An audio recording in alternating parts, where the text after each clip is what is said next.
Welcome to the Write on Purpose podcast, where we empower aspiring authors in the second half of their lives to discover the joy and fulfillment of crafting their legacy through the written word. Join me, Brad Swift, a seasoned Write on Purpose coach, as I share insights, strategies, and inspirational stories to guide you on your journey of self-discovery and creative expression. You can learn more about Write on Purpose coaching at wbradfordswift.com/coach. Now here's today's show. Yes, sure, this is today's show, and today's topic is Follow the Money. How billion-dollar campaigns are dividing America. This is a part of the Purposeful Politics Project, which I'm having trouble getting out, but I will say it again, Purposeful Politics Project, where we explore how excessive political spending deepens division and proposes bold solutions. Let's see what we got here. So again, follow the money. The cost of democracy or the price of division. Every 4 years, billions of dollars pour into the U.S. elections. In 2020, for example, more than $14 billion was spent on campaigns. That's an astronomical figure for any democracy. We're often told that these funds are essential to the democratic process, that they help candidates communicate their ideas and reach the people. But in reality, what are we getting for our money, and at what cost? As we trace the flow of political dollars, one thing becomes clear. The real beneficiaries aren't the voters. Indeed, the system perpetuates deeper division, entrenching a political class that serves those who can pay for influence rather than we the people. So, following the money, who's really profits? When you dig into the campaign spending breakdown, it's clear that much of the money is spent on divisive ads, consultants, and media buys. These tools are used not to inform voters, but to manipulate them, stoking fear, anger, and resentment. Negative ads dominate the airwaves and online spaces, creating an environment where tribalism thrives and civil discourse withers. In the 2020 election cycle, out of the total $14 billion spent, around $2.6 billion came from outside spending, including super PACs. These entities can raise and spend unlimited amounts of money, often funded by wealthy individuals, corporations, and labor unions, which accounted for nearly 18% of the total spending. Meanwhile, small dollar donations from individual voters also contributed, but the influence of private money and large donors remained dominant in the U.S. elections. This influence of private funds steers the political process towards the interests of the wealthiest contributors, complicating efforts for campaign finance reform. Political campaigns have become multi-billion-dollar enterprises, not designed to unite a country, but to amplify the voices of those who already hold power. As more money flows into politics, the influence of average voters diminishes. Those who can write the biggest checks gain the most access to candidates, shaping policies to favor the wealthy and powerful while leaving ordinary citizens behind. So just to take a moment, let's insert a little wisdom nugget here from Plato. The first and best victory is to conquer self. So a little context for this. Plato believed that personal integrity and self-governance are at the heart of building a just society. In a world where money so often drives politics, citizens can start by reclaiming their own power and striving to act with wisdom and integrity, resisting the temptations of fear and division. So, the role of dark money. A significant part of this system operates in the shadows through dark money. These are funds funneled into politics through nonprofit organizations that are not required to disclose their donors. This secrecy allows billions to flow into campaigns without voters knowing who is influencing the politicians. Dark money organizations often act as intermediaries for corporations and wealthy individuals who wish to shape policy from behind closed doors. The lack of transparency adds another layer of corruption to an already bloated system, making it difficult for voters to understand where candidates' loyalties lie.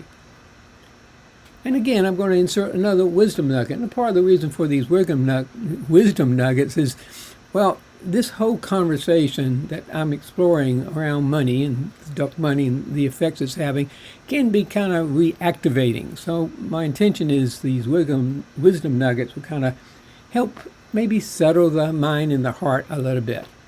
So Thomas Paine said, "The world is my country. All mankind are my brethren, and to do good is my religion." So again, a little context, Paine's words remind us that the impact of wealth and influence on politics doesn't have to erode our broader sense of humanity. We can choose to align ourselves with principles that transcend self-interest and wealth, embracing a collective responsibility for the common good. Okay, so what do we get in return? Division, distrust, and voter disengagement. Wow, what a bargain. After all the money is spent, what do we get? As a society, what do we receive? Rather than policy solutions that address the needs of everyday people, we get an increasingly polarized nation. The constant barrage of divisive messaging reinforces an us versus them mentality, making compromise and collaboration seem impossible. Are you there at all? I can certainly relate to that. Campaign spending often alienates voters, as studies have shown that the relentless negativity of ads can lead to cynicism. Whew, been there, done that, might be there right now. This is particularly true among younger, disenfranchised voters who are left feeling that their votes don't matter in a system driven by wealth and corporate interests. As voter apathy grows, turnout decreases, especially in marginalized communities, and the political process becomes less representative of the population. Instead of inspiring participation, excessive campaign spending drives disengagement, weakening the core of democracy itself. The result is not just political gridlock, but a populace that is more distrustful of government, each other, and the democratic process itself. Voter apathy grows as people feel that their voices are drowned out by corporate interests and wealthy donors. In many ways, the excessive spending deepens the cracks in the foundation of our democracy, eroding trust in the system itself. Whew. I think it's time for another wisdom nugget. Okay. From Viktor Frankl. When we are no longer able to change a situation, we are challenged to change ourselves. In the face of a political system that seems overwhelming and divisive, Frankl's message is that true power lies in how we choose to respond. While we might feel disconnected from policy decisions, we can change our mindset and focus on building communities based on unity, compassion, and understanding. Let's look at the next section, campaign spending's impact on policymaking. The influence of money in politics doesn't end on Election Day. After the ballots are counted, the politicians elected with the help of massive contributions often feel beholden to their biggest donors. This leads to a post-election world where policy decisions are driven by the interests of those with the deepest pockets, rather than the needs of the general public. For instance, wealthy donors and corporations often lobby for tax breaks, deregulations, or policies that benefit their industries, regardless of the broader social impact. This can result in skewed policies that prioritize corporate profits over public health, environmental sustainability, or economic equity. The cycle of money-driven politics feeds back into itself, reinforcing inequity and widening the gap between the powerful and the average citizen. A landmark 2014 study by Martin Gillens and Benjamin Page confirms this. Their research analyzed nearly 1,800 policy decisions over 2 decades and found that economic elites and business interest groups had a substantial impact on U.S. government policies, while average citizens and mass-based interest groups had almost no independent influence. In short, when the preferences of the wealthy conflict with those of the general public, it is the elite's interests that prevail. The study paints a troubling picture of American democracy, suggesting that it functions more like an oligarchy where rich dictates policy outcomes rather than majority rule. This reinforces the idea that the current system overwhelmingly serves the affluent, further sidelining the voices of everyday Americans. And that study is 10 years old. Let me ask you, do you think our situation has gotten better or worse in this last decade? And if you're online or want to go online to this article, I would appreciate you leaving a comment. A look at alternatives. What if we tried something different? If we were to step back and rethink how we support our political system, what would that look like? There are already ideas being floated that could help us create a political process that actually serves the people without the toxic influence of money. For example, public campaign funding. One of the most promising ideas is publicly funded elections. In this system, candidates would receive funding from the public, allowing them to focus on their policies rather than fundraising. I mean, how many God blessed text messages can we get about please send me money?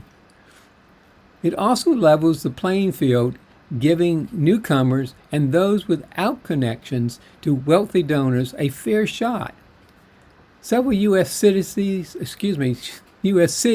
and states like Maine and Seattle have already experimented with this approach, and it's proven to be effective at reducing the influence of big money.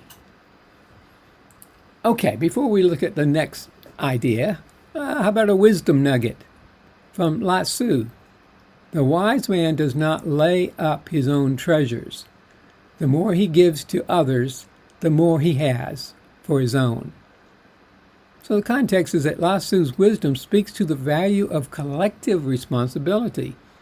In the context of publicly funded campaign, it echoes the idea that when we all contribute to a fair and open political system, we all benefit, creating a more balanced and just society. So, another option, ranked choice voting, or RCV, offers another alternative to the divisive winner-take-all system. In RCV, voters rank candidates in order of preference. This reduces the incentive for negative campaigning, as candidates need to appeal to a broader base to be successful. It encourages more constructive political discourse and less mudslinging. And then idea number 3, one that particularly I'm attracted to, crowdocracy, a radical idea. What if we took things a step further? In a system like crowdocracy, the decision-making power would shift away from a small elite political a small political elite and into the hands of the people.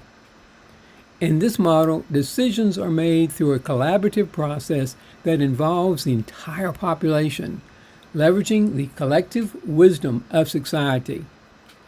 Crowdocracy rejects the notion that politicians, influenced by lobbyists and donors, know best.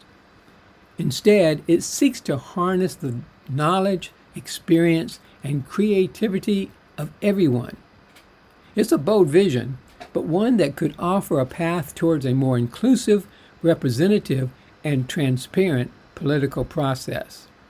I'll be exploring this concept more deeply in a future article, but for now, it's worth considering how innovative ideas like crowdocracy could help us break free from the cycle of money-driven politics.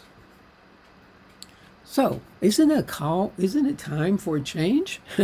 It's time to ask ourselves, is this really the best we can do? Can we continue to justify spending billions of dollars on political campaigns that often lead to division and disillusionment? Our hard-earned dollars could be used in ways that directly serve the people, like improving education, healthcare, infrastructure, or addressing climate change. Instead, they fuel a system that often works against the interest of ordinary citizens. And so for a last wisdom nugget, from Vincent van Gogh, great things are not done by impulse, but by a series of small things brought together. So through a systematic change can seem daunting, Van Gogh's wisdom reminds us that progress is made through consistent small actions. Kind of like this article, this podcast. Small actions, but maybe we'll move forward with it. Each voice, each vote, each act of advocacy matters in the movement towards a more equitable political system. The path forward requires radical thinking, bold ideas, and a willingness to embrace alternatives that prioritize people over profits. As we follow the money, we must also follow the consequences it leaves in its wake and work towards, together, to build a political system that truly serves us all.